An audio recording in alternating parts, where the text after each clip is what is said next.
What is up, everyone? We are live with a recap of the 2023 WWE Money in the Bank Premium Live event.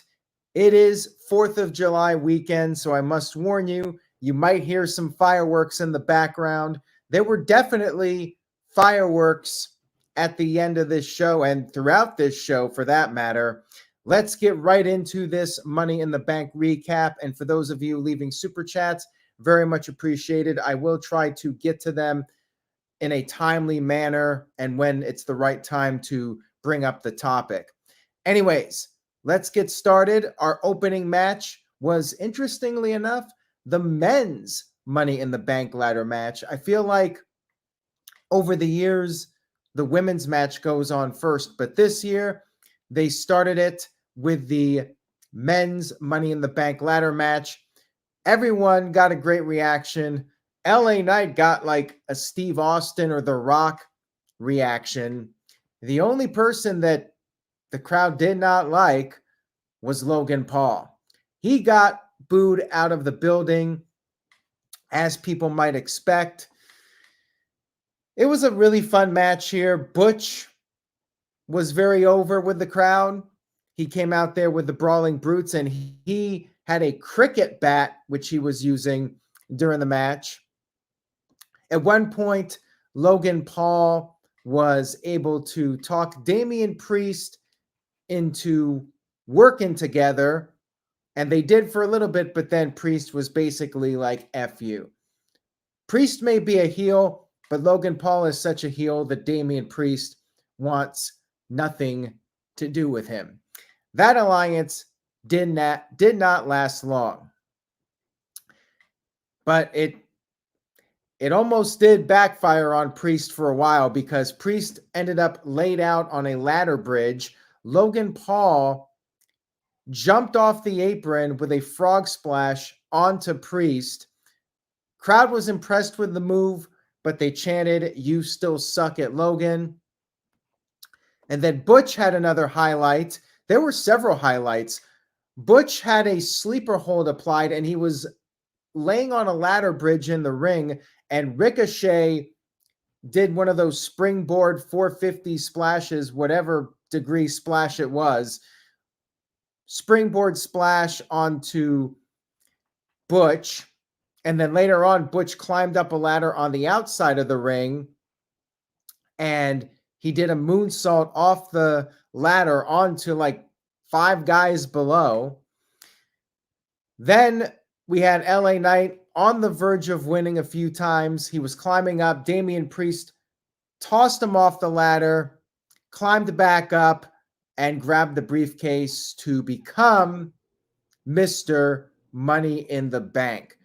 And there was one moment towards the end that was botched, but they recovered it to a degree. You had Ricochet and Logan Paul on a ladder, and the ladder was tipped over, and they were supposed to crash through 2 tables on the outside, and they both landed on the ropes and kind of got stuck in the ropes, but Ricochet managed to break out and deliver a Spanish fly to Logan Paul through at least one of the tables. They recovered as best as they could. A little bit of a unfortunate sequence towards the end. And yes, LA Knight did not win the match. Damian Priest wins. I have mixed feelings about it. Disappointed in the sense that LA Knight did not win, as he was the clear favorite. But going in, my expectations were not all that high that LA Knight was going to win. I did not have him as my primary pick. I figured I'll believe it when I see it, as far as LA Knight winning the match. Damian Priest winning, it makes sense in the storyline. You have the dissension with the Judgment Day. The only thing I don't like about it was that Damian Priest should not have lost that world title match to Seth Rollins. And remember, he lost before that too, and then he also lost to Bad Bunny. I would not have had him lose those matches prior to winning Money in the Bank. But other than that, I think Damian Priest is a good choice. If not LA Knight, he might have been the next best choice other than Logan Paul. And I was not going to have a problem with LA Knight or Logan Paul winning, especially Logan Paul. Really, anybody in this match I felt would have deserved the victory. But Damian Priest is a guy that has been busting his ass for the past couple of years, has worked his way up the ranks in WWE. And like LA Knight, he's not getting any younger either. The guy is also around 40 years old. If you're going to pull the trigger on this guy and try to make him a top guy, like, you got to do it now. He's not getting any younger, as I said. Solid choice here to win Money in the Bank. I'm happy for Damian Priest, and it definitely adds intrigue to the whole Judgment Day storyline moving forward. Very good match here to open up the show. Very entertaining Money in the Bank ladder match. And then we had the women's tag team title match. We had Ronda Rousey and Shayna Baszler defending their titles against Raquel and Liv Morgan. Now, if you're enjoying this video so far, if you're enjoying the live stream, please do me a favor and share a link to this live stream on your social media account. Hopefully, if you're not frame rated or whatever it is, limited on Twitter, I'm not sure what the hell is going on there, rate limit, whatever it's called. Share a link on Twitter, share a link on Facebook if Mark Zuckerberg hasn't banned you for 30 days for making an inappropriate comment on something. Just please share a link to this video if you could. Let's see here. Michael sent in a $2 super chat. Thank you for that, Michael. Says, shouldn't Priest have cashed in on Roman Reigns at the end? Well, logically, it would have made sense. However, he's a Raw guy, and Damian Priest is a guy that might be waiting for a different opportunity, and maybe he just didn't want to get involved in the bloodline business. But yeah, I get what you're saying with that. Like, why not try to cash in on Roman Reigns? He did tease it in a backstage promo. He said he might go for Reigns' title. He might go for Rollins' title. He might go for the U.S. title.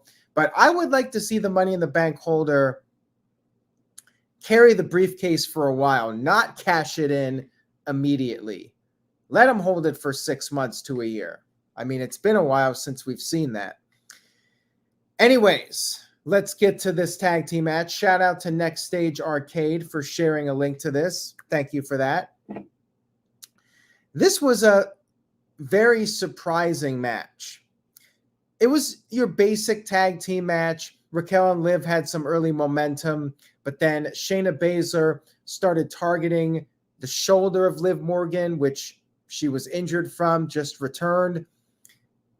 And they were working over Liv for a while. They applied double submissions to Liv, but Raquel broke it up. And then we got the big swerve because Ronda Rousey tagged in, and then all of a sudden, Shayna Baszler attacked her friend Ronda Rousey completely out of nowhere. I'm not even sure what led to this. Like, if there was something in the match, I missed it. It just felt very out of nowhere here with Shayna Baszler turning against Ronda Rousey. And, like, why are they doing this all of a sudden? Like, I thought this was going to be a tag team for like a good year or two, and they're already split up. So I was very, very shocked by this. And Shayna left the ring. She walked out. Raquel powerbomb, choke slammed Ronda Rousey. Liv Morgan tagged in, pinned Ronda with the Oblivion to win the tag team titles. I mean, it feels like the whole point of Ronda and Shayna winning the titles was to reestablish the tag team division and have like a long run as champion. Now the titles have changed hands again. Like, they've changed hands so many times. We just had a unification match, and now we have new champions again. Like, what is going on here? Is Ronda Rousey leaving? Like, something has to be going on. Like, it just feels way too soon to be doing this split between Shayna Baszler and Ronda Rousey. I'm very perplexed by this.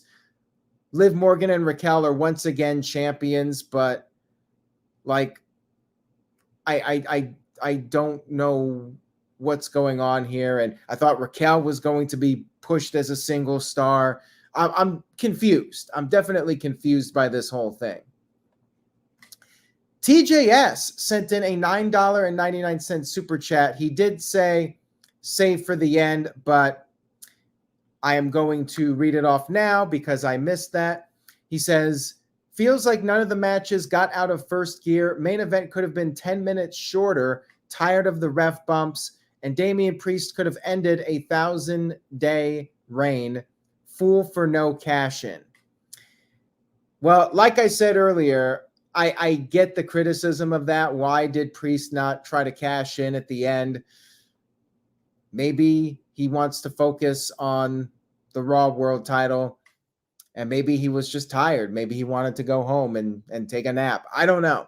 But yeah, you would think that he would go out there and tease trying to cash in and ending a 1,000+ day title reign and making history. I get what you're saying. And as far as the matches, I mean, this was a different show than Forbidden Door.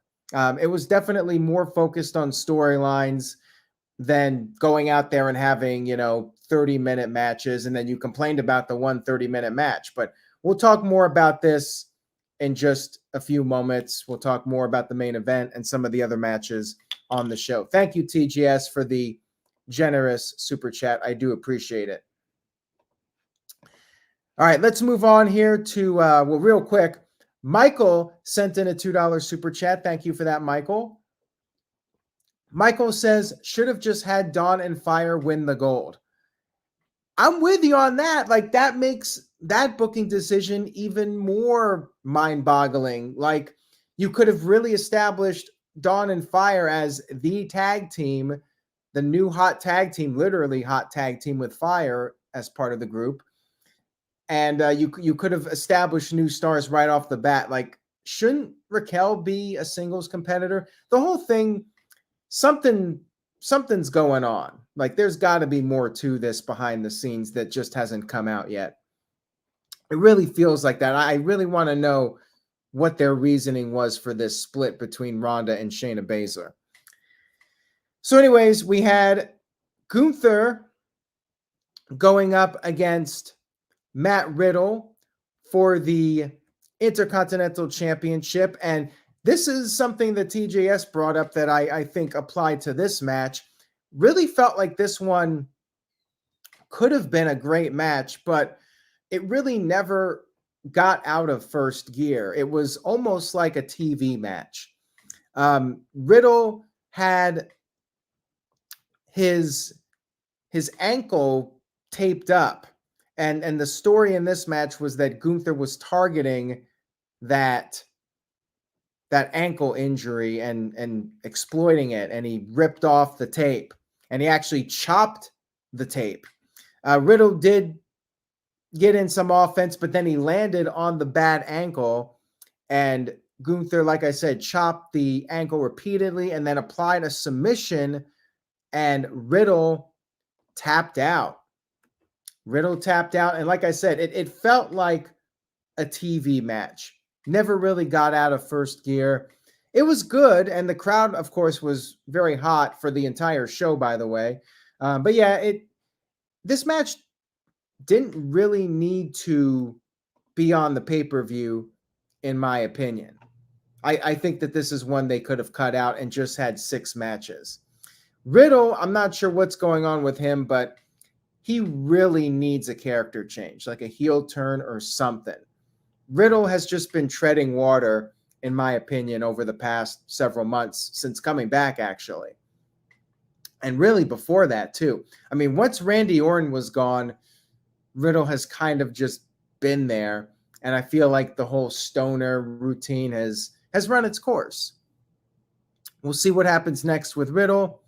And the real story of all this with Gunther was after the match, because as Gunther was celebrating, Drew McIntyre made his return after being gone since WrestleMania, taking his break.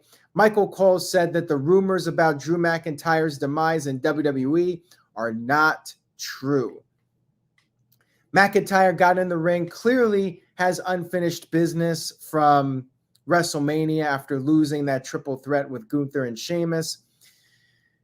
Gunther took a shot at McIntyre. McIntyre responded with a Glasgow kiss, delivered the Claymore to Gunther, and posed with Gunther's Intercontinental Championship. And we got this match almost a sure thing for SummerSlam, which I'll be at in Detroit. That's going to be a hell of a match for SummerSlam. Really looking forward to that one. You know, that's going to be a classic. And we'll get to Sticky Doodle's super chat here in just a moment. We got Cody Rhodes versus Dominik Mysterio. And this match went about exactly as I initially expected. Now, there was this rumor mill that Brock Lesnar was going to appear. And I was skeptical because I thought to myself, why would they fly out Brock Lesnar from Canada? And we even talked about this on the recent streams. Like, why would you have Brock Lesnar fly out from Canada or wherever he's living these days, fly him out to London to do a run-in? Like, just have him appear on Raw when he can travel 1/3 the distance and you get the same setup for SummerSlam.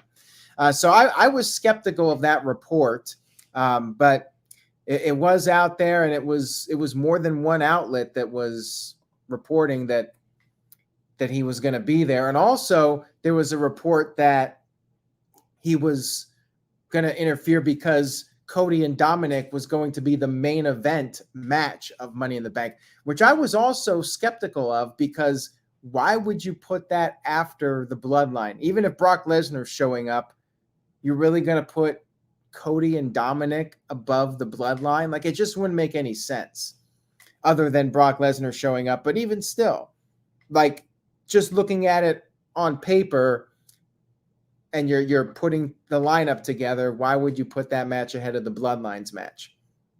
So anyways, Cody, Dominic was not the main event, nor should it have been the main event by any means, with all due respect to those guys, because they're both great. Dominic is an awesome heel, and Cody is just popular as hell.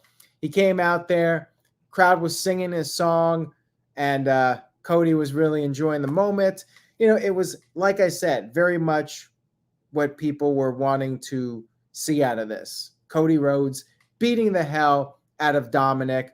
Dominic would slip to the outside. He took his cheap shots. Rhea Ripley interfered. But in the end, Cody blocked the 619 attempt, delivered the cutter, followed by the crossroads, and got the 1-2-3 victory. Another match that could have been on Raw or SmackDown. Never really got out of first gear, as TJS said. It was entertaining. You know, the crowd really added to this show also. Hats off to London for bringing the energy and just making this a really fun show to watch. And speaking of the London crowd, we had a surprise appearance from John Cena. But before we get to John Cena, let me read off the super chat from Sticky Doodle. Sticky Doodle sent in $5. Thank you for that. Says, Dominic versus Cody felt pointless to me with no Lesnar interference. Dominic winning could have been a huge moment for him. Yeah, I mean, it could have been significant for Dominic to win, but do you really want to have Cody losing to Dominic when he's already coming off a loss to Brock Lesnar and losing to Roman Reigns and could potentially still be a contender for the world title at some point? Why would Brock Lesnar even bother? Like, again, why would he fly out to London? Like, that's the question. Even in kayfabe terms, I mean, obviously real life, why would Brock want to fly out there? And in kayfabe terms too, why would Brock Lesnar bother flying all the way to London just to cost Cody a match? He beat Cody. Like, he's got to be convinced to come back. Why would he show up and try to take out Cody? He won the last match. Gareth Smith sent in a €5, I think it's euro, super chat. Thank you for that. Says, up, mate. That was the pay-per-view of the year. Best Money in the Bank since 2011. Cena surprise was amazing. Can you see WWE actually having WrestleMania here to spite AEW? All right, so let's get to that right now. John Cena came out for a surprise appearance, and he praised London. He said that management thinks London can sometimes be a hostile environment with their chants and everything, trying to take over the show. But Cena believes that they are the voice and the heartbeat of the show. They are the show. And he said there's a reason for him being there at Money in the Bank, because there's not a more exciting audience than in the United Kingdom. And he wants to bring WrestleMania to London. And the crowd just exploded in cheers. Like, they went ballistic when Cena made this tease for WrestleMania. Endeavor representative sent in a $2 super chat. Thank you for that. Says, Vince won't be putting WrestleMania in London on my watch.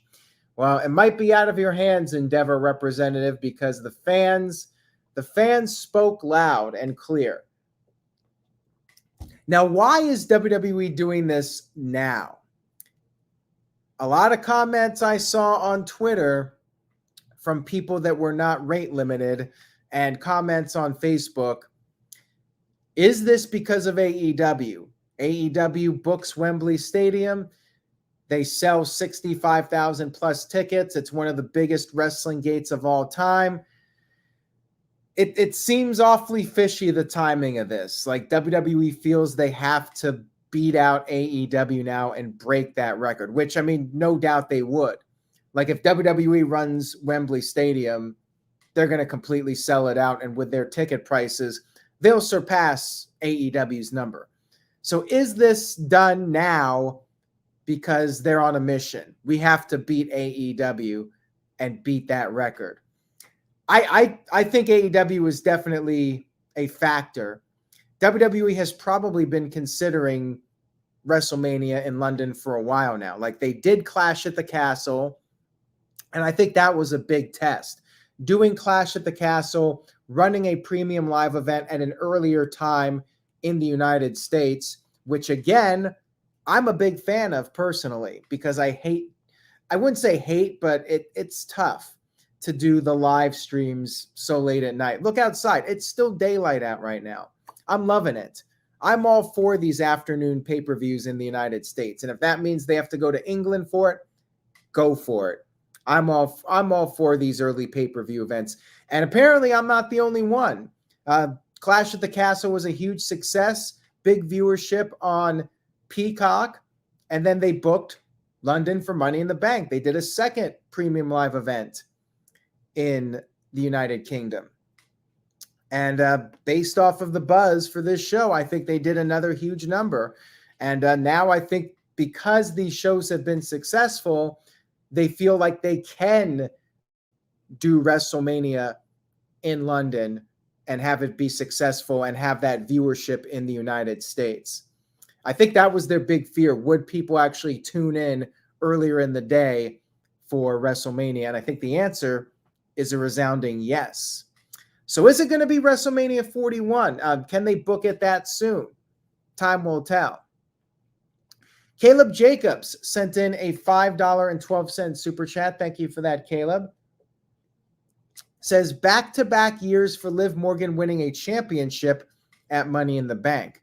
That's crazy, because a year ago she beat Ronda Rousey, cashed in Money in the Bank, and then this year she does it again and wins the tag team titles from Rousey and, well, Rousey without Shayna Baszler. Anyways, back to the John Cena promo. Grayson Waller interrupted to get his rub with John Cena. He came out there and said that London is not not the place that should be hosting WrestleMania. It should be held in Australia. Crowd chanted, "Shut the F up" at Waller. They called him a wanker. And they said, "F him up, Cena," but said the actual cuss word. I'm going to try not to get demonetized, but you know what I mean with that word. John Cena was proposed with this idea to have a viral moment to save his career. Him and Grayson Waller together. Cena declined the offer, so Waller attacked Cena. Waller started posing, and that gave John Cena the opportunity to recover. He attacked Waller back, took him out with the F5, or not the F5, he's not Brock Lesnar, the AA, left him laying with the AA, and celebrated with the fans. Really cool moment here to see John Cena on this event, and nice little potential tease for WrestleMania in London, whenever that's going to be. And will John Cena come back and do a match? Will he face Grayson Waller in a match? Endeavor representative sent in a $2 super chat, says, "Nothing is out of my hands, sir. I'm the boss." Oh, is that so, Endeavor representative? I guess we'll have to take your word for it on that one, right? Thank you for the super chat. And John Cena versus Grayson Waller. I mean, that could be a match where John Cena wins and finally ends his losing streak. He's been losing a lot lately. Grayson even brought it up in the promo. Cena lost to Bray Wyatt in that match, whatever you want to call it, Firefly Funhouse, lost to Roman Reigns, lost to Austin Theory. So yeah, Cena has lost pretty much every big match he's had over the past 3 years, with the exception of that tag team match, I believe. I think he won that one, right? The one at the end of the year. Correct me if I'm wrong. I think he won that one, but I could be wrong.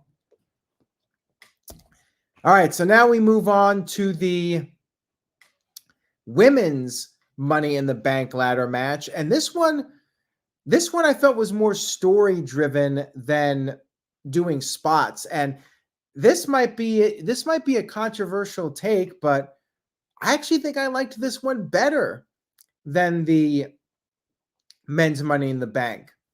Not just because LA Knight did not win, but I really liked the story that played out during this women's match. And real quick, Michael sent in a $2 super chat. Thank you, Michael. Says, "I thought Cena was out there to win the U.S. title." Oh, yeah, like impromptu challenge to Austin Theory. I never thought that was going to be the case when he came out there. Like, if he interrupted Austin Theory, then maybe. But when he came out there by himself, I felt like he was out there for a different reason. Anyways, we had Zelina Vega, Becky Lynch, Zoe Stark, Bayley, Io Sky, Trish Stratus. And Trish and Zoe were trying to take out Becky Lynch. They were going after her. Io Sky and Bayley were working together as Damage Control. And by the way, Samantha Irving, rare screw up.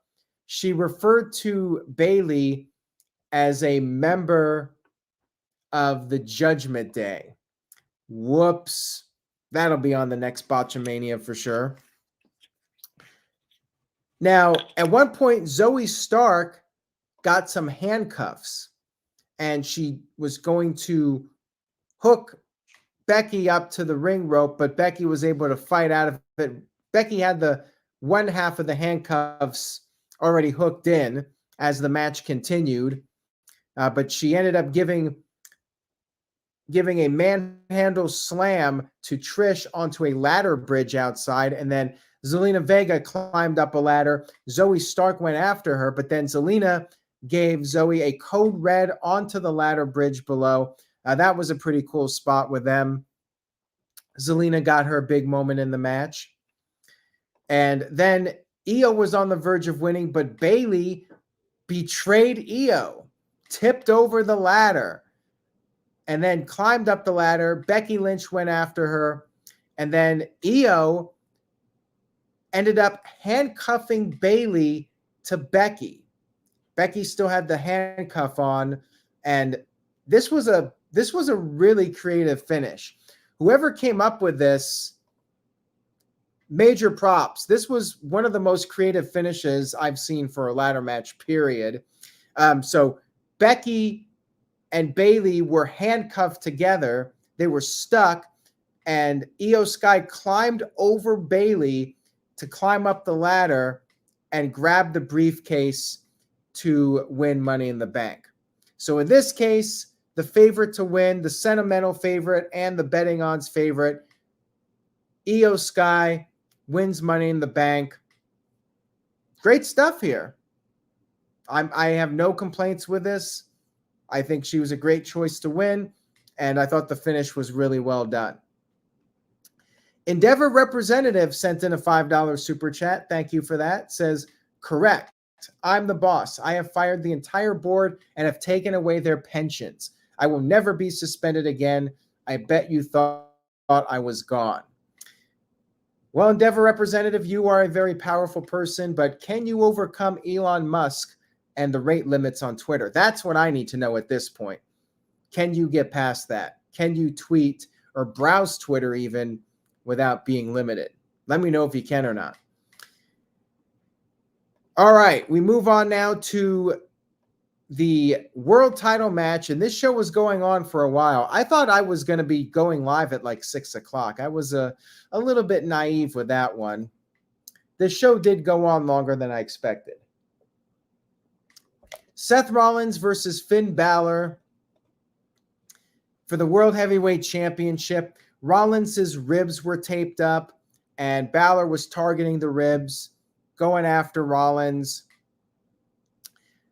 Rollins started to make a comeback. He delivered the buckle bomb, which was the move that injured Bálor. I'm surprised they didn't do it on the floor to recreate the SummerSlam moment. But, yeah, Rollins with the buckle bomb, pedigree, Bálor kicked out. And then Damian Priest showed up. Damian Priest was out there with the Money in the Bank contract that he won. Rollins had some words with Priest. Bálor took advantage. Bálor gave Rollins the coup de grace on the outside of the ring, threw him back in, went for the coup de grace again, but Damian Priest stood up. And because of this, Bálor was distracted, thinking that Priest might try to cash in. Rollins then hit the stomp on Bálor, scored the pinfall victory. Like TJS mentioned earlier, it did feel like this match never really got out of first gear, but the focus was really on Bálor and Priest continuing that storyline with their dissension. Damian Priest standing up, perhaps looking for an opportunity to cash in Money in the Bank after Bálor delivered coup de grace. So yeah, we'll see where this goes with their storyline. You know, they're trying to do their own version of the Bloodline, have this deep personal storyline between Finn Bálor and Damian Priest, and I'm curious to see where it goes. I like the storyline. The match itself was good, but definitely not a classic by any means. It was more about the Judgment Day storyline. And now we move on to the main event. And yes, the fans really loved Seth. They were singing his song for quite a bit of time. Main event: Roman Reigns and Solo Sikoa versus the Usos in a Bloodline Civil War match. Crowd was going nuts for this. They were chanting all sorts of things. F you, Roman. They were singing. They sung, "If you hate Roman, stand up." And Roman actually sat down and told Heyman that England was the dumbest place of all time. A slower paced match than everything else on the rest of the show. And TJS brought up how like these matches never got out of first gear. Well, this match, they took their time with it. And then, of course, TJS complained that this one was too long. So what do you want, TJS? You want a short match that doesn't get out of first gear? Or do you want a long match that's too long? I guess TJS wants that nice, happy spot. TJS wants a 20-minute match. He doesn't want 10 minutes. He doesn't want 30. 20 minutes is the sweet spot for one Tyler Joseph Smith. Anyways, let's get to the match here, which was pretty long. It was about 30 minutes long, I think. Actually, I'm not sure, but it felt like it was at least 30 minutes. They were doing a slow feeling out process, milking the crowd reactions. And Usos got the upper hand early. Roman Reigns had to slip to the outside and chat with Paul Heyman. Paul Heyman gave him a pep talk. And after several minutes of Roman Reigns and Solo dominating, Jimmy Uso tagged out to Jay. Jay built up some momentum. Reigns went for a spear. Usos took him down with a double spear. Everybody was in the ring. They had their face off. They started brawling. And Roman Reigns regained the upper hand, went for a spear, but Jimmy countered with a super kick. Jimmy went for an Uso splash, but Reigns caught him with the guillotine. Jimmy managed to escape. Jay tagged back in. And then at this point, the referee got knocked down. What a shocker. A ref bump in the main event. Surprise, surprise. The referees need... Speaking of logic, in a bloodline match, shouldn't there be more than one referee? Just saying, knowing the track record of ref bumps. So the ref was down. Usos hit the 1D to Reigns, but there was no referee to make the count. And at this point, I thought for sure whenever this happens, whenever the good guys get the what they call phantom pin, I thought the Usos were losing. They had me. And I think they know that the fans know when this happens, it means the good guys are going to lose. And they did this on purpose to keep you guessing. Solo got back into the ring, helped out Roman Reigns, and they did a spear and Solo spike combo to Jay. Then they grabbed Jimmy's body, placed it on Jay. Just like when Daniel Bryan and Edge were pinned, Reigns had him stacked. He went for the pin, but they kicked out. And the place just erupted. I thought this was the finish. I thought it was over. So they got me on this one. Roman Reigns stacking them like he had promised, but they kicked out. They both kicked out, and the match continued. Reigns ordered Solo to put Jimmy through the announce table, but Jimmy moved out of the way, and Solo crashed through the table. Back in the ring, Jay hit Reigns with a super kick, and then Reigns countered with a spear. However, Jay kicked out of the spear. Match continued. Crowd was chanting, "This is awesome." And in the process of the kick out, they did a callback to what Roman Reigns did in various matches where Roman Reigns had given his opponents low blows as he was tagging out. And this time, Jay gave Roman the low blow. So a little bit of what goes around comes around.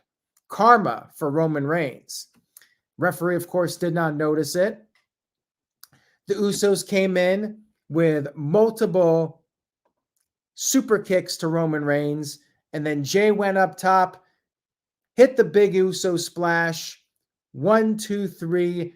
Jay Uso defeated Roman Reigns, pinning Roman to end Roman's more than 3-year run of not being pinned in a match. Roman's first pinfall loss since December of 2019.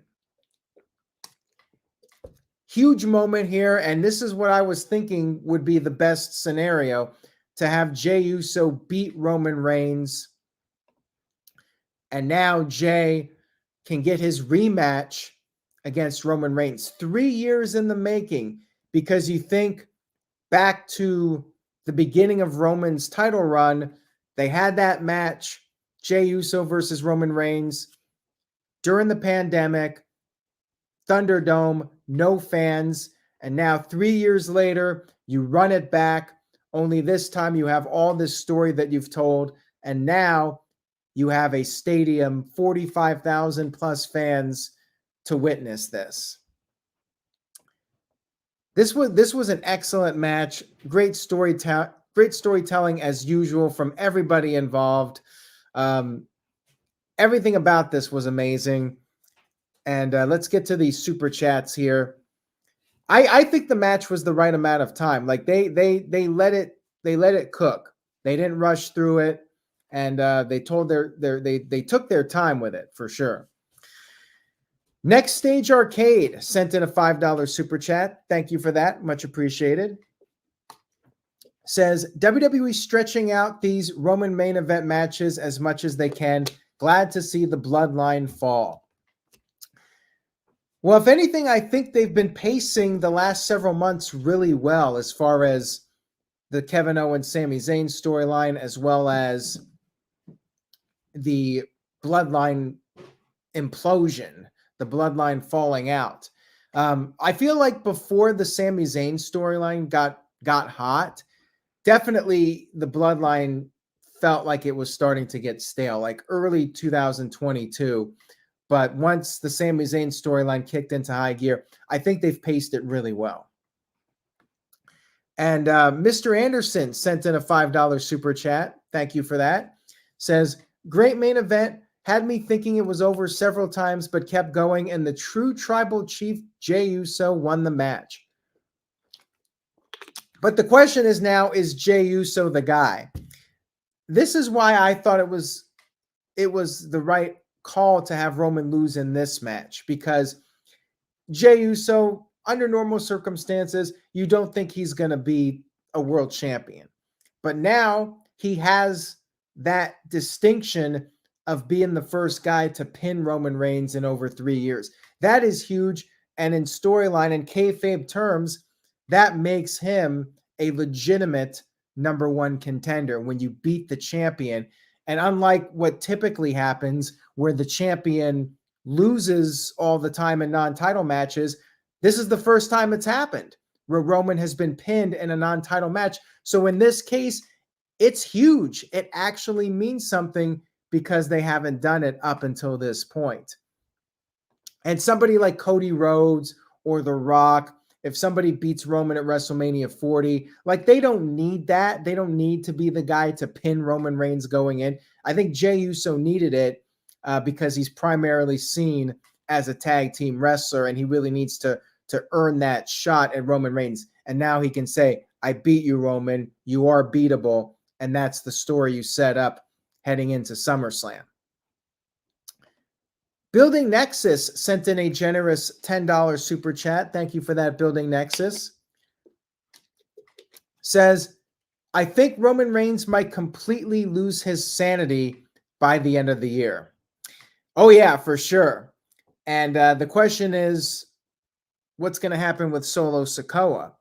And if Solo turns against Roman Reigns, he's really going to go off into the deep end. But that's great. You love to see the heel getting what's coming to him. All these years, Roman Reigns has been running roughshod over WWE, and now the Roman Empire, the bloodline is crumbling, and you love to see the heel get what's coming to him. It's great storytelling. It really is.